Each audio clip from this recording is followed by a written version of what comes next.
Hello students, हम कर रहे हैं अमालगमेशन चैप्टर का एक लेक्चर मैंने अपलोड कर दिया है। उसके अंदर मैंने अमालगमेशन का इंट्रोडक्शन दिया था और दो मेथड बताए थे आपको, एक amalgamation in nature of merger और एक amalgamation in nature of purchase. दोनों ही मेथड के अंदर मोस्ट इंपॉर्टेंट जो चीज़ होती है वो हमें निकालना होता है परचेज कंसिडरेशन। तो आज का लेक्चर जो है ये बहुत इंपॉर्टेंट है क्योंकि इसके अंदर हम अमालगमेशन चैप्टर का मोस्ट इंपोर्टेंट टॉपिक करने वाले हैं, वो है कैलकुलेशन ऑफ परचेज कंसीडरेशन। ठीक है, अब आप बोलोगे सर ये होता क्या है। चलिए सबसे पहले समझते हैं परचेज कंसीडरेशन क्या होता है। आई होप आपने लेक्चर नंबर फर्स्ट इसका देखा होगा। तो इसके अंदर मैंने आपको दो तरह की कंपनी बताई थी। एक कंपनी को मैंने बोला था ये है आपकी ओल्ड कंपनी बोल सकते हो, या फिर ट्रांसफरर कंपनी, जो कंपनी बिल्कुल खत्म होने वाली है। ठीक है, और एक मैंने आपको कंपनी बताई थी जिसको आप बोल सकते हो ऐसे समझने के लिए न्यू कंपनी, या फिर मैंने उसको बताया था ये है ट्रांसफरी कंपनी, है ना। इसकी सारी की सारी एसेट एंड लायबिलिटीज कहां ट्रांसफर हो जाती है, इसको। तो इसकी सारी की सारी एसेट एंड लायबिलिटी इसकी हो जाती है, इस ओल्ड कंपनी का सारा बिजनेस इसका हो जाता है। ये मैंने आपको डिटेल में बताया था। बट इसके जो शेयर होल्डर्स हैं, उनको कुछ ना कुछ तो देना पड़ेगा ना। देखो, किसी भी कंपनी के जो शेयर होल्डर होते हैं वो उसके ओनर होते हैं। मान लेते हैं ये मेरी कंपनी है, ये आपकी कंपनी है। अब आपकी कंपनी मेरी कंपनी की सारी एसेट ले रही है, सारी लायबिलिटीज ले रही है, फॉर एग्जांपल के लिए सारा बिजनेस ले रही है। तो मैं इस कंपनी का ओनर हूं ना, मैं इससे बोलूंगा नहीं भाई साहब ये सब ले जा रहे हो लेकिन इसके बदले में कुछ तो दो। ऐसा कैसे ले जा रहे हो? हाँ, तो ये कंपनी जो इस कंपनी के शेयर होल्डर को इन सब के बदले में, इस पूरे बिजनेस के बदले में जो पेमेंट करती है उसी को बोलते हैं परचेज कंसिडरेशन। अब ये पेमेंट बहुत सारी चीजें हो सकती है। अगर purchase of amalgamation in nature of merger है तो ये पेमेंट जो है शेयर्स के थ्रू हो सकता है ना। ये कंपनी अपने शेयर दे दिए मेरे को, तो मैं ठीक है भैया पैसे नहीं तो शेयर दे दो। पैसे भी दे सकती है, कोई एसेट भी दे सकती है। तो वो पेमेंट कैश में ही होगा ऐसा कोई ज़रूरी नहीं है, वो पेमेंट और भी अदर फॉर्म्स में हो सकता है। ओके भाई, ठीक है, तुमने पूरा बिजनेस ले लिया, ये कंपनी खत्म हो गई, लेकिन मेरे को बदले में क्या दे रहे हो? मैं इस कंपनी का शेयर होल्डर हूँ। कौन सी? इस पुरानी वाली का, जो बंद हो चुकी है। तो ये बोल रही है, ये न्यू वाली कंपनी बोल रही है, आपकी कंपनी बोल रही है कि लो सर हम आपको हमारी नई कंपनी के शेयर दे देते हैं। मैंने ओके ठीक है, हम हमारी नई कंपनी के आपको डिवेंचर्स दे देते हैं। मैंने बोला चलो ठीक है, हम आपको नई कंपनी के जो है एसेट्स दे देते हैं कुछ। ओके ठीक है, कैश में पेमेंट कर दें। ओके ठीक है। तो बट अब यहां पर प्रॉब्लम ये आती है कि ये परचेज कंसिडरेशन कैलकुलेट कैसे किया जाए। तो चलिए, परचेज कंसिडरेशन को कैलकुलेट करने के चार मेथड्स हैं। परचेज कंसिडरेशन आपको कैलकुलेट करना है तो उसके चार मेथड है। फर्स्ट मेथड जो होता है उसको बोलते हैं लंप सम मेथड। इसमें क्या होता है? इसमें आपको किसी प्रकार की कोई मेहनत नहीं करनी होती है, बिना मेहनत का काम है। यानी कि परचेज कंसिडरेशन आपको कैलकुलेट नहीं करना होता है। कैलकुलेट नहीं करना होता, फिर कैसा मेथड है ये? तभी तो इस मेथड को कुछ लोग बोलते हैं मेथड है ही नहीं। इसमें क्या होता है, जो परचेज कंसिडरेशन है, जिसको शॉर्ट में अब मैं हर जगह बोलूंगा पीसी। पीसी मतलब प्रियंका चोपड़ा नहीं है, परिणीति चोपड़ा भी नहीं है। पीसी का मतलब है परचेज कंसिडरेशन। तो आपके दिमाग में पीसी का मतलब परचेज कंसिडरेशन आना चाहिए अगर आप अमालगमेशन कर रहे हैं तो।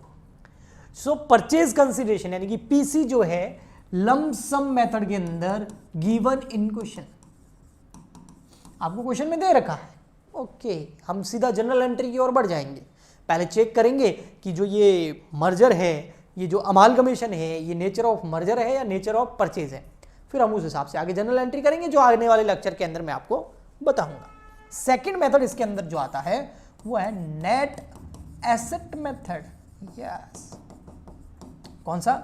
Net asset method. इसके बारे में मैं डिटेल में बताने वाला हूं। थर्ड नंबर जो आता है सर, वो आता है net payment method. Net payment method, इस मेथड के बारे में भी मैं आपको डिटेल में अभी बताने वाला हूं। और फोर्थ नंबर पे आता है शेयर एक्सचेंज मेथड।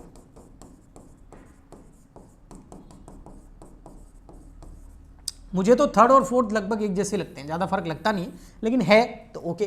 तो फर्स्ट तो आपको समझ में आ गया, परचेज कंसिडरेशन आपको गिवन होगा, क्वेश्चन के अंदर अमाउंट दे रखा होगा, आपको बस उसको पुटअप कर लेना है, एंट्रीज कर लेनी है, मामला खत्म। आगे के जो है net asset method, net payment method, share exchange method, ये मैं आपको बताता हूं कि इनसे पीसी यानी कि परचेज कंसिडरेशन कैसे कैलकुलेट करते हैं। सबसे पहले हम चलते हैं नेट एसेट मेथड की ओर। सेकेंड नंबर, फर्स्ट वाला तो हो गया, नेट एसेट्स मेथड। अब ये बोलता है कि जो आपकी ओल्ड कंपनी है यानी कि जो आपकी ट्रांसफरर कंपनी है, हाँ, उसकी कितनी एसेट्स आपने ट्रांसफर करी है न्यू वाली कंपनी को, वो एसेट्स कौन कौन सी है, तो वो एसेट ले लेंगे, उसमें से लेस कर देंगे लायबिलिटीज ऑफ ट्रांसफरर कंपनी। यानी कि जो पुरानी कंपनी है ना, उसकी एसेट आपने कितनी ली, उसकी लायबिलिटीज कितनी ली। फॉर एग्जाम्पल के लिए मान लेते हैं जो ट्रांसफरी कंपनी है यानी कि जो मेरी ओल्ड कंपनी है, वो आपकी न्यू कंपनी को एसेट्स दे रही है 10 लाख रुपए की, और उसके साथ में लायबिलिटीज भी आपको मिल रही है 4 लाख रुपए की, 6 लाख रुपए की। तो 4 लाख हो गया परचेज कंसिडरेशन, बिल्कुल सिंपल, परचेज कंसिडरेशन। अच्छा, समझ में आ गया, यानी कि मेरी जो ओल्ड कंपनी है जो बंद होने वाली है, उसकी आपकी कंपनी को, आपकी न्यू कंपनी है उसको 10 लाख रुपए की एसेट मिल रही है आपको, तो आपको एसेट कितनी मिली 10 की, लेकिन उसके साथ साथ 6 लाख रुपए की आपको लायबिलिटी भी आ रही है। तो अब 6 लाख तो आपको लायबिलिटी पे करने में लग जाएंगे, तो पीछे कितने बच गए 4 लाख रुपीज, वो 4 लाख रुपीज ही परचेज कंसिडरेशन है। यानी कि मेरी कंपनी आपको कितने में पड़ी, 4 लाख रुपए में पड़ी, आपको मुझे 4 लाख रुपए देने पड़ेंगे, मैं उस कंपनी का शेयर होल्डर हूं, ऑनर हूं। ओके, अब ये 4 लाख रुपीज जो है, हाँ ये तो ठीक है, पीसी आ गया, लेकिन यहां पर बात आती है जो एसेट एंड लायबिलिटीज हैं इनको किस वैल्यू पे लेना है। वैसे तो इनको लेना होता है all assets and liabilities taken on NRV.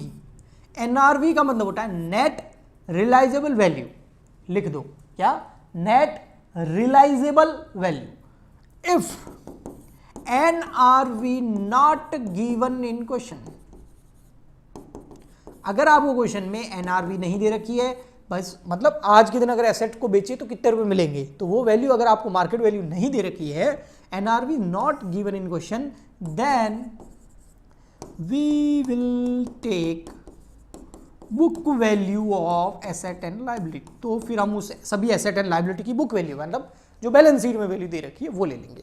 Okay, but जब आप इन एसेट और लायबिलिटीज को लो तो इसमें शेयर होल्डर लायबिलिटी में शामिल नहीं है। आपने कंपनी की बैलेंस शीट पढ़ी होगी ना, लायबिलिटी साइड में कितने हेड होते हैं, 4 हेड होते हैं। एक होता है शेयर होल्डर फंड, एक होता है एप्लीकेशन मनी पेंडिंग अलॉटमेंट, एक होता है नॉन करंट लायबिलिटी, एक होता है करंट लायबिलिटी। तो शेयर होल्डर फंड यहाँ नहीं लेना है लायबिलिटी में, एसेट्स में तो सब लेना है आपको, ठीक है। फिर भी कुछ चीजें हैं, नोट्स हैं जो आपको इस नेट एसेट पेमेंट में ध्यान रखने हैं, वो मैंने पहले से लिख रखा है ताकि हमारा टाइम बच जाए, इतना लिखूंगा तो टाइम ज्यादा लगेगा। उसमें फर्स्ट है cash and bank included in asset. जो ट्रांसफरर कंपनी की एसेट जब हम लेना तो उसमें कैश एंड बैंक को भी शामिल करना है। फिक्टिशियस एसेट्स को नहीं लेना है, fictitious assets not included in assets. Fictitious assets कौन कौन सी होती है, प्रिलिमिनरी एक्सपेंसेस, अंडरराइटिंग कमीशन जब शेयर इशू करते हैं, डिस्काउंट देते हैं जब शेयर या डिबेंचर इशू करते हैं, डेबिट बैलेंस दे रखा है पीएनएल का, तो ये फिक्टिशियस एसेट्स होती है, काल्पनिक संपत्तियां होती है, इनको नहीं लेना है। Okay, if any asset not taken by transferee company, आपकी जो कंपनी है नई वाली, वो मेरी कंपनी की कोई एसेट है उसको ले नहीं रही है, तो फिर हम एसेट्स में शामिल नहीं करेंगे। गुडविल, प्रीपेड एक्सपेंस, पेटेंट और ट्रेडमार्क, यानी कि जो इनटेंजिबल एसेट है और प्रीपेड एक्सपेंस है, इनको एसेट्स में शामिल किया जाएगा, यानी कि इसको आपकी कंपनी लेगी। Trade creditors, bills payable, bank overdraft, outstanding expense, debenture, loan, provision for income tax, unclaimed dividend included in liability, इन सभी को लायबिलिटी में इंक्लूड करना है। तो सर लायबिलिटी में क्या इंक्लूड नहीं करना है, शेयर होल्डर फंड जो है वो इंक्लूड नहीं करना है, जिससे कि उसमें बहुत सारे रिजर्व्स होते हैं। कैपिटल रिजर्व इंक्लूड नहीं करना है, general reserve, reserve fund, redemption reserve, dividend equalisation reserve, security premium, capital redemption reserve जिसको हम शॉर्ट में CRR बोलते हैं, share forfeiture account, credit balance of PNL, और भी कोई रिजर्व हो तो उसको लायबिलिटी में इंक्लूड नहीं करना। ये शेयर होल्डर फंड के अंदर जो head number 2 reserve and surplus उसके पॉइंट है, इसको नहीं लेना है भैया। ओके जी, इसका मतलब ये हमारा हो गया कौन सा, नेट एसेट मेथड। आइए अब चलते हैं हम, दो मेथड और बच गए, लमसम मेथड हो गया, नेट एसेट मेथड हो गया, अब चलते हैं net payment method. Sir net payment method क्या है, सॉरी नेट पेमेंट मेथड, आपको पता है इसमें क्या करना है, इसमें क्या करना है, नेट पेमेंट मेथड के अंदर जो कंपनी है, ओल्ड कंपनी जो है, ट्रांसफरी कंपनी जो है, आपकी कंपनी जो है, वो जब जो कंपनी ओल्ड कंपनी है उसको पेमेंट करेगी, आपकी न्यू कंपनी हो गई, ट्रांसफरी कंपनी बोलते हैं, आपकी कंपनी मैंने एग्जांपल दिया, मेरी कंपनी जो है खत्म हो रही है, ओल्ड कंपनी है, ट्रांसफरर कंपनी है, उसको पेमेंट करेगी, यानी कि उसके शेयर होल्डर को जब पेमेंट करेगी तो वो पेमेंट शेयर्स में कर सकती है, वो पेमेंट जो है डिबेंचर्स में कर सकती है, वो पेमेंट कैश में कर सकती है या किसी अदर एसेट में कर सकती है, लेकिन किस में कर सकती है वो क्वेश्चन में गिवन होगा, मैं बताता हूं कैसे। देखो जो पहले बोला वो समझ में नहीं आया तो इधर देखो, ये हो गई ओल्ड, मान लेते हैं मेरी कंपनी जिसको हम क्या बोलते हैं, ट्रांसफरर कंपनी, ठीक है। ये ट्रांसफरर कंपनी के कौन है, शेयर होल्डर्स हैं, हाँ, इनको परचेज कंसीडरेशन देना पड़ेगा, बिल्कुल, कौन देगी, आपकी कंपनी। आपकी कंपनी कौन सी, न्यू, आप लोग न्यू है, मैं तो ओल्ड हूं, तो आपकी कंपनी जिसको बोलते हैं ट्रांसफरी कंपनी, तो ट्रांसफरी कंपनी इसको पेमेंट करेगी।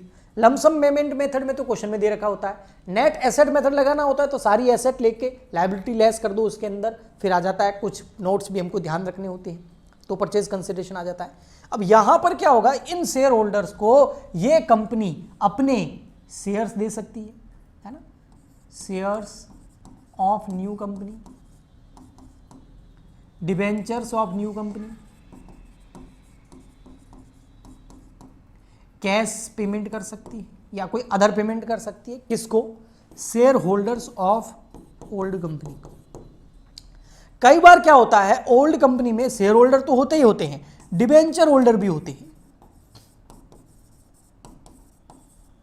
अब मान लेते हैं इसने जो है ये पेमेंट किया किसको, शेयर होल्डर को, और कुछ पेमेंट किया इसने किसको, डिबेंचर होल्डर को, कुछ पेमेंट किया, कौन से डिबेंचर होल्डर, जो ओल्ड कंपनी के हैं। तो ओल्ड कंपनी के जो डिबेंचर होल्डर को पेमेंट किया उसको परचेज कंसीडरेशन में इंक्लूड नहीं किया जाएगा। ओनली जो आप शेयर होल्डर को क्या दे रहे हैं, ओल्ड कंपनी के शेयर होल्डर को, चाहे आप अपनी कंपनी के शेयर दे रहे हैं, चाहे आप अपनी कंपनी के डिबेंचर दे रहे हैं या कैश दे रहे हैं, शेयर होल्डर को जो दे रहे हैं वो परचेज कंसीडरेशन माना जाएगा। और आप डिबेंचर होल्डर, ओल्ड कंपनी के डिबेंचर होल्डर को चाहे शेयर दो चाहे डिबेंचर दो, उसको परचेज कंसीडरेशन में इंक्लूड नहीं करना। मेन इंपॉर्टेंट पॉइंट यही है, इसके अलावा जब न्यूमेरिकल करेंगे तो और भी चीजें आएगी।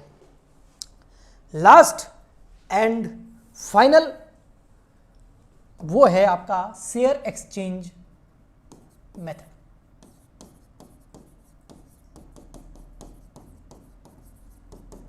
इसमें जो यूज आता है अधिकतर स्वाइप रेशियो यूज आता है, उसको स्वाइप रेशियो भी बोलते हैं, और वो बेस्ड होता है इंट्रिंसिक वैल्यू पर, बेस्ड ऑन इंट्रिंसिक वैल्यू, ठीक है, इंट्रिंसिक वैल्यू। तो इंट्रिंसिक वैल्यू के ऊपर बेस्ड होता है। इसमें क्या होता है, मैं आपको एक एग्जांपल देता हूं। मान लेते हैं एक है ये कंपनी, ठीक है, ये है मान लेते हैं श्याम लिमिटेड, श्याम लिमिटेड, ये कौन सी है, ओल्ड है, ट्रांसफरर है, ठीक है। एक इधर कंपनी है वो है राम लिमिटेड, ठीक है, राम लिमिटेड। जो राम लिमिटेड है ये न्यू कंपनी हो गई, आपकी कंपनी हो गई, और ये हो गई ट्रांसफरी कंपनी। अब आपको क्वेश्चन में निकालनी पड़ती है इंट्रिंसिक वैल्यू, इंट्रिंसिक वैल्यू। मान लेते हैं दोनों कंपनी की इंट्रिंसिक वैल्यू आपको क्वेश्चन में दे रखी है, और नहीं दे रखी है तो इंट्रिंसिक वैल्यू आपको निकालनी पड़ती है। सर इंट्रिंसिक वैल्यू कैसे निकालते हैं बेटा, वो मैं आपको जरूर बताऊंगा, ठीक है। इंट्रिंसिक वैल्यू दे रखी है इसकी 50 रुपीज, इसकी दे रखी है 30 रुपीज। मान लेते हैं क्वेश्चन में निकाल के दे रखी है, अगर नहीं निकाल के दे रखी है तो इंट्रिंसिक वैल्यू निकालनी आपको आनी चाहिए, नहीं आनी चाहिए तो मैं आपको आगे बता दूंगा कैसे निकालते हैं। अब आपको शेयर एक्सचेंज या शेयर एक्सचेंज मेथड लगाना है और आपको परचेज कंसिडरेशन चाहिए, तो उसका फॉर्मूला शेयर एक्सचेंज मेथड से अगर आपको क्या निकालना है, पीसी परचेज कंसिडरेशन, तो उसका फॉर्मूला होगा, आपको क्या करना है, इंट्रिंसिक वैल्यू लेनी है, वैल्यू ऑफ ट्रांसफरर कंपनी यानी कि old company, divide by intrinsic value को शॉर्ट में आईवी भी लिखते हैं, क्या लिखते हैं, IV, intrinsic value of transfer company यानी कि old company, divide by intrinsic value of transferee company यानी कि न्यू कंपनी। अब इस केस में हमारी ओल्ड कौन हो गई, ओल्ड हो गई श्याम, और ये कौन सी हो गई, राम। मल्टीप्लाई आपको किससे करना है, मल्टीप्लाई आपको करना है जो ओल्ड कंपनी है उसकी शेयर से, शेयर्स ऑफ ओल्ड कंपनी यानी कि ट्रांसफरी कंपनी, हमारे केस में कौन होगी, श्याम लिमिटेड। अब यहां पर देखो, अब इंट्रिंसिक वैल्यू तो हमको क्वेश्चन में दे रखी है, कितनी दे रखी है इंट्रिंसिक वैल्यू, देखो श्याम लिमिटेड यानी कि ओल्ड की दे रखी है 30 और न्यू की कितनी दे रखी है 50। अब मल्टीप्लाई किससे करना है, number of shares of old company. अब ओल्ड कंपनी यानी कि इसके शेयर्स कितने हैं, अब इसके जो भी शेयर्स होंगे 1,50,000, 10,000, 1 करोड़, जो भी, उसको मल्टीप्लाई करेंगे तो हमारे के सामने क्या निकल के आ जाएगा, परचेज कंसिडरेशन। इसको अच्छे से तो जब हम न्यूमेरिकल करेंगे तब समझेंगे। नेक्स्ट लेक्चर जो आएगा उसके अंदर मैं आपको जनरल एंट्रीज बनाना सिखा दूंगा और उसके बाद हम इसके कुछ क्वेश्चंस करेंगे जिसमें परचेज कंसिडरेशन वगैरह निकाल के 1-2 क्वेश्चन करेंगे बड़े, और उसमें सारा जो सिखाया है वो सब उस न्यूमेरिकली आ जाएगा। अगर आपको चीज़ें समझ में आ रही है तो बहुत अच्छी बात है, आप सपोर्ट कीजिए, ज़्यादा से ज़्यादा लाइक और शेयर जरूर कीजिए ताकि दूसरे बच्चों की हेल्प हो जाए। कुछ पूछना हो तो कमेंट कर सकते हैं। मिलते हैं नेक्स्ट लेक्चर में, आज के लिए इतना ही, तब तक के लिए गुड बाय, थैंक यू।